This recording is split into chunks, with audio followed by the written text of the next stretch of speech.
Sugatan ang isang tendero ng lechon manok matapos pagbabarilin ng dalawang hindi pa nakilalang sospek na sakay ng isang motorsiklo sa Minglanilla New Public Market sa Barangay Poblacion Ward 1 sa bayan ng Minglanilla sa Southern Cebu.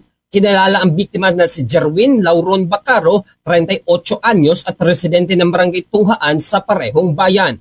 Batay sa inisyal na investigasyon ng mga pulisya, dakong alas 9:45 ng gabi, binantayan ni Bacaro ang pwesto ng manukan matapos maupo sa labas ng stall habang naghihintay ng customer. Nang makita ng mga saksi ang biglang pagdating ng dalawang lalaki sakay ng motorsiklo, biglang bumaba ang isa niyang kasama at walang pag-aalingang bumunot ng baril. Sabay pinutukan si Bacaro bago tumakas. Samantala, ayon kang Police Lieutenant Colonel Maria Teresa Makatangay, sinabi ng biktima sa pulisya na may dati siyang customer na nakasagutan at nagreklamo sa manok na kanyang binibenta dahil umano kulang ito sa timbang. Dagdag pa ni Makatangay, may record na din ang biktima sa illegal na sabong kung saan halos 30,000 pesos ang natalo sa kanya at ang mga pahayag na ito ng biktima ay kinukonsidera ng pulisya na konektado sa motibo ng pamamaril. Sa nangyaring pamamaril, nagtamo ng tama ng bala sa kalawang bahagi ng leeg si Bacaro at kasalukuyang nilalapatan ng lunas. Kaya naman naglusad ng manhunt operation ang Minglanilla Police Station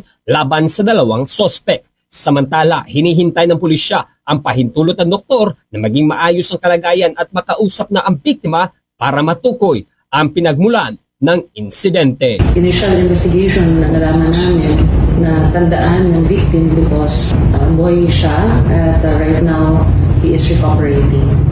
According to him, before the incident, meron siyang nakasagutan na isang customer niya na nagreklamo dun sa aksyon na ginawa niya. We are just waiting that the doctors will allow for us to interview him. Mula rito sa lungsod at lalawigan ng Cebu, ako si Bombo Ken Apor. This is Bombo Radio Philippines, the #1 and most trusted source of news and information. Basta Radio.